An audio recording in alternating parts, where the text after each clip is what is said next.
ये मेरी खुशकिस्मती है कि निदा साहब के बारे में, उनकी किताब के बारे में मुझे कहने का कुछ दो लफ्ज़ कहने का मौका मिला है।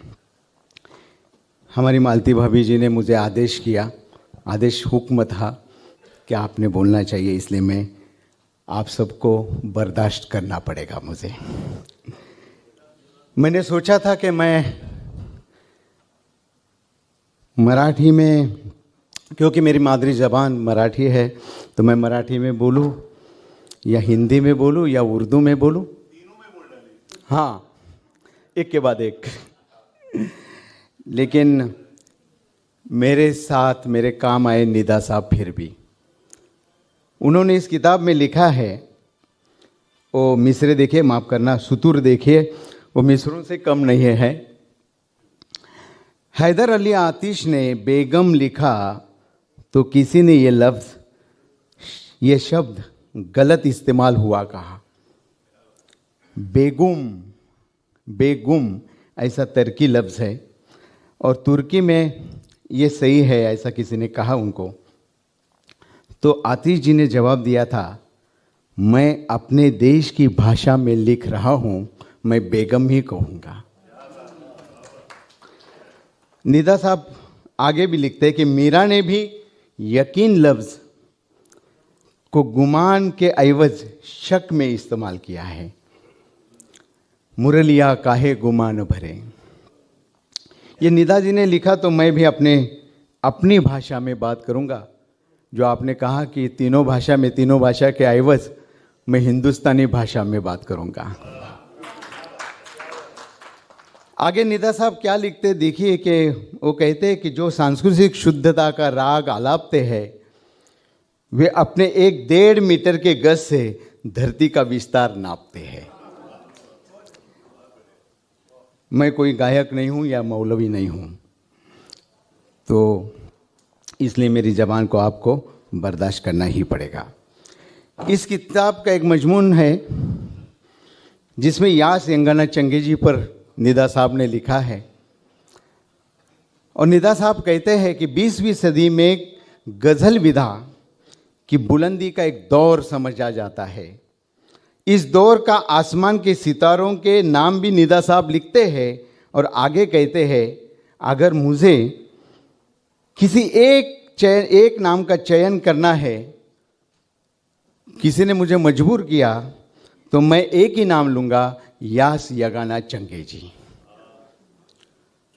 इस चयन का मेरा अपना तर्क है। निदा साहब लिखते हैं मेरा अपना तर्क है, उनका तर्क है। क्या तर्क है आगे देखिए, फिर बात मैं बताता हूं कि क्या है। वो कहते हैं इस चयन को मेरा अपना तर्क है, जो मेरा काव्य दृष्टिकोण भी है।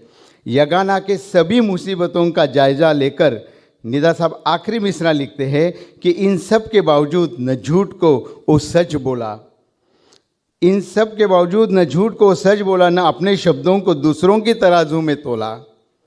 वह हार कर भी कभी हार न मानने वाली शख्सियत थी।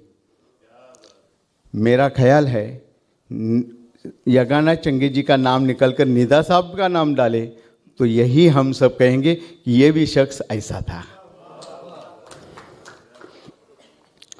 वो भी झूठ को कभी सच नहीं बोलते थे, न अपने शब्दों को तोलते थे। वो अलग इंसान थे। वो एक अजीम शायर जरूर थे, लेकिन एक बेहतर इंसान थे।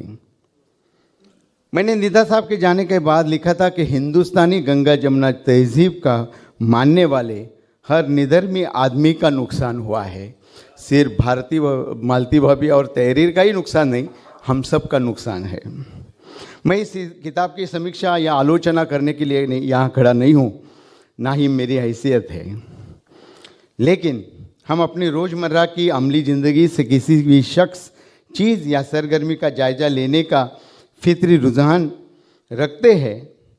दैनिक व्यावहारिक जीवन से किसी भी व्यक्ति, वस्तु या गतिविधि की समीक्षा करने की हमारी सहज प्रवृत्ति होती है, लेकिन मूल्यों, सोचने समझने की क्षमता, सामाजिक अवधारणा जैसी अन्य व्यक्तिगत विशेषताएं तो निदा साहब जैसे एकाध आदमी में होती है। इस किताब में वो पन्ने पन्ने पर दिखाई देती है। निदा साहब का ये एक शेर है, आपको मालूम है कि कहता है कोई कुछ तो समझता है कोई कुछ, कहता है कोई कुछ तो समझता है कोई कुछ, लफ्ज़ों से जुदा हो गए लफ्ज़ों के मानी। वैसे कोई भी कुछ समझे, लेकिन सामाजिक मूल्यों पे निदा साहब का लिखा हुआ हर मजमून उनकी हर गज़ल की तरह दिल लुभावना ही है। अगर आप जानना चाहते हैं कि आज की तारीख में इस किताब का आना, शाया होना, उसकी अहमियत क्या है, तो आप सिर्फ इस किताब के जरूर एक लेख पढ़िए। उसका नाम है भूख पी जाती है। उसमें उन्होंने लिखा है, वो 2-4 लाइनें बोल के मैं बैठने वाला हूँ। उन्होंने लिखा है कि आतंक कौन फैलाता है, इसके पीछे किसका हाथ है, कौन इसके आगे है, कौन इसके साथ है। ये ऐसे प्रश्न है जिनके उत्तरों की तलाश सोचने वालों को मुसलसल भटकाती रहती है। इन सवालों के जवाब सब अपने अपने सीमित दायरों में टटोलते नजर आते हैं। आज की हालात, जब मैं आज की हालात कह रहा हूँ, गाजा पट्टी से लेके यूक्रेन तक जो चल रहा है उसके बारे में कहता हूँ कि आज की हालात को देखकर, आज के हिंदुस्तान को समझ जो जाता है, तब हमें कहता है कि इस ऐसे माहौल में ये किताब आना जरूरी था। ये किताब का शाया होना इसलिए ज़रूरी था कि बकौल निदा साहब, आजकल इतिहास से जुड़ाव कम, अलगाव का काम ज़्यादा लिया जाता है। इस किताब की अहमियत यह है कि एक आला दर्जे का शायर अपने पिछली नस्ल के बारे में क्या कहता है, और जितना हरी मृदुल जैसे उभर रहे शायरों के बारे में कहता है, वो शेख अयाज पर अपने कलम के फूल बरसाता है, उतने ही नारायण श्याम की कविता लिखता है। वो दोहाकार राजेश कुमार पे लिखते हैं और गज़लकार इंदु श्रीवास्तव जी के ऊपर भी लिखते हैं। वो राज कपूर और दिलीप कुमार के चमक दमक पर लिखते हैं और भारत भूषण के बुढ़ापे का सहारा क्या हो गया उसके ऊपर भी लिखते हैं। ये सब आपको इस किताब में मिलेगा। कट्टरपंथी चाहे किसी मजहब का हो, किसी मूल से ताल्लुक़ रखता हो, निदा जी के नज़र से चुकता नहीं। उसे उनकी कलम के कोड़े खाने ही पड़ते हैं। एक जो बर्बरता सभी तरफ दिखाई देती है, उसके बारे में निदा साहब जो बोलते हैं, उसकी आवाज़ कई वर्षों तक, कई सदियों तक गूंजती रहती है। यही इस किताब की विशेषता है। निदा जी की एक और बात जिसका जिक्र मैंने पिछली दफ़ा भी किया था कि उनकी मुस्कुराहट, वो मुस्कुराहट इतनी मायूस, इतनी मासूम थी, उसकी भी झलक इस किताब में आपको पन्ने पन्ने पर दिखाई देगी। जैसे कि एक वाकया है, 2006 की बात है कि वो एक दफ़ा उन्होंने एक आदमी को ही फैज़ अहमद फैज़ बना लिया था और उन्होंने कहा था कि ये फैज़ अहमद फैज़ है और सभी जगह खबर फैल गई थी। तो ये जो उनका एक तरीका था, एक मजाक करने का छोटी मोटी, वो भी इसमें आपको दिखाई देगी।